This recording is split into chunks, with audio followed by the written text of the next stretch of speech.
Day 2 of daily vlog. ഇത് തീർന്നില്ലേ? രാവിലെ 7 മണിയായപ്പോൾ എണീറ്റു. നല്ല പ്രഭാതം.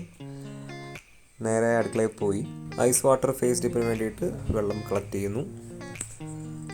ഇന്നലെ 2 ട്രെയിലായിട്ട് ഐസ് വെച്ചിട്ടുണ്ടായിരുന്നു. അപ്പോൾ ഐസ് എടുത്ത് നമുക്ക് ട്രെയിലേക്ക് തട്ടാം. വെച്ചിരുന്ന ഐസ് കാലിയാക്കിയ ശേഷം നമ്മൾ ട്രെയിലേക്ക് വീണ്ടും വെള്ളം നിറയ്ക്കുന്നു. നാളത്തേക്ക് ഐസ് വേണം, അതുകൊണ്ട് വീണ്ടും വെള്ളം നിറച്ച് തിരിച്ച് ഫ്രീസറിലേക്ക് വെക്കുന്നു.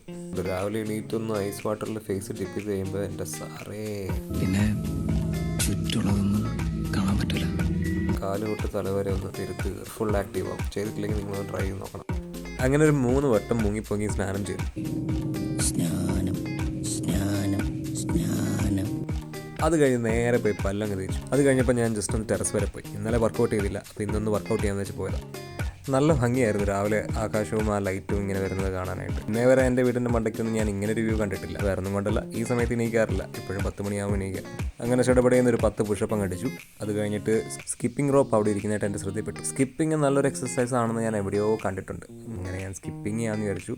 സ്കിപ്പിങ്ങിനെ പറ്റി ഒരു മാങ്ങാത്തുലി എനിക്കറിയത്തില്ല, അതുകൊണ്ട് തന്നെ സ്കിപ്പിംഗ് ഫസ്റ്റ് ടൈമാണ് ഞാൻ ചെയ്യുന്നത്. അവസാനം കുറേ നേരത്തെ കഷ്ടപ്പാടിന് ശേഷം ഒരുവിധം ഞാൻ അതിൻ്റെ ഒരു നാക്ക് മനസ്സിലാക്കിയ ശേഷം തൽക്കാലത്തേക്ക് നിർത്തി. സമയം 7:30 ആകുന്നു. നേരെ പോയി ഒരു കുളി കുളിച്ചു. അത് കഴിഞ്ഞിട്ട് പോയി ഡ്രസ്സ് ഇട്ടു. നേരെ അമ്പലത്തിൽ പോകാൻ പോവാണ്. അമ്മ താഴെ വെയിറ്റിംഗ് ആണ്. ബുള്ളറ്റ് എടുക്കാൻ വന്നപ്പോഴാണെങ്കിൽ ഗൈസ് നേരെ വണ്ടിയിൽ ഒരു കാക്ക കാഷ്ടിച്ച് വെച്ചിരിക്കുന്നത്. ബ്ലഡി ഫുൾ കാക്ക. ഒരു നനഞ്ഞ തുണിയെടുത്ത് അത് തുടച്ചു. അപ്പോഴാണ് ശ്രദ്ധിക്കുന്നത് വണ്ടി മൊത്തം അഴുക്കാണ്. സർവീസ് ചെയ്യുന്ന സമയമായി. അപ്പോൾ അതാ അമ്മ അവിടെ ഗേറ്റിൻ്റെ അവിടെ വെയിറ്റ് ചെയ്യുന്നു. ഞാൻ പെട്ടെന്ന് വണ്ടി സ്റ്റാർട്ട് ചെയ്തു. അമ്മ അവിടെ എന്നെ നോക്കിക്കൊണ്ടിരിക്കുന്നു. നേരെ അമ്പലത്തിലേക്ക് പോയി. ഇതാണ് ഞങ്ങളുടെ വീടിൻ്റെ അടുത്തുള്ള ഞങ്ങളുടെ സ്വന്തം കുടുംബാമ്പലം. അമ്പലം വിസിറ്റൊക്കെ കഴിഞ്ഞ് നേരെ വീട്ടിൽ വന്നു. അപ്പം വെറുതെ രാവിലെ ലാപ്പ് ഒന്ന് തുറന്ന് നോക്കാമെന്ന് വിചാരിച്ചു. ആ മൂടങ്ങ് പോയി. എന്നാൽ പിന്നെ ഫുഡ് കഴിക്കാമെന്ന് വെച്ച് നേരെ പോയപ്പോൾ പുട്ടും ഒരു കൊലപ്പഴം. ഇന്നലെ മിഷൻ ഫീലായ പഴം കൊലയാണ്. എനിക്ക് ഈ പുട്ട് അത്ര വലിയ ഇഷ്ടമുള്ള സാധനമല്ല. നിങ്ങൾക്ക് ഇഷ്ടമാണോ? അമ്മ അപ്പുറത്ത് റിട്ടയർമെൻറ്റ് ഹോബി എൻജോയ് ചെയ്തുകൊണ്ടിരിക്കുന്നു. അങ്ങനെ കഴിച്ചൊക്കെ കഴിഞ്ഞപ്പോഴത്തേക്ക് ഒരു 9:30-9:45. ഇനി ഉടനെ വർക്കിന് കാരണം. അപ്പോൾ അതിന് പെട്ടെന്ന് മൂടി പിടിക്കാനായിട്ടൊരു ഗാനം അങ്ങോട്ട് ആലപിച്ചു.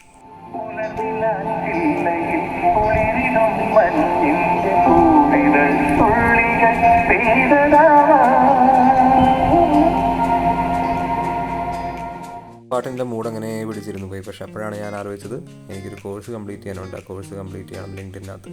അതൊരു 1.5 hours കോഴ്സാണ്. സമയം ഏകദേശം 10-10:30 ആകുന്നു. അപ്പോൾ ഇനി ഇത് കഴിഞ്ഞിട്ട് വേണം എനിക്ക് എൻ്റെ വർക്ക് കണ്ടിന്യൂ ചെയ്യാനായിട്ട്. അങ്ങനെ ഉച്ചയായി. ഞാൻ ചോറുണ്ണാൻ വേണ്ടി വന്നു. ചോറുണ്ണാനായിട്ട് ചോറ്, ചമ്മന്തി, കാത്തോരൻ, പപ്പടം. കഴിച്ചു കഴിഞ്ഞ് എൻ്റെ ക്ഷീണത്തിൽ കുറച്ച് നേരം റെസ്റ്റ് എടുത്തു. അത് കഴിഞ്ഞപ്പോൾ വർക്ക് ഉണ്ടായിരുന്നു. അത് കഴിഞ്ഞ് ഈവനിങ് ഞാൻ ഒന്ന് പുറത്തിറങ്ങി നോക്കുമ്പോൾ ചാറ്റൽ മഴയുണ്ട്. പക്ഷേ ഈ ചാറ്റൽ മഴ കുറച്ച് കഴിഞ്ഞപ്പോഴത്തേക്കും നല്ല കിടുക്കാച്ചി മഴയായി. ഇന്നലത്തെ പോലെ തന്നെ നല്ല ഹെവി മഴയായി. അതും കണ്ട് അമ്മയോട് കുറച്ച് സംസാരിച്ച് തിരിച്ച് വീണ്ടും വർക്കിന് പോയിരുന്നു. ഞാൻ എണീക്കുന്നത് പിന്നെ 7-7:30-8 മണിക്കാണ്.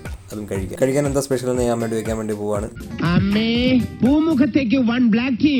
അമ്മയാണെങ്കിൽ അവിടെ ഇന്നലെ യൂട്യൂബിലോ ഇൻസ്റ്റാഗ്രാമിലോ എവിടെയോ കണ്ട ഒരു സ്പെഷ്യൽ ചീസി മാഗി ഉണ്ടാക്കാൻ വേണ്ടി ട്രൈ ചെയ്തുകൊണ്ടിരിക്കുമായിരുന്നു.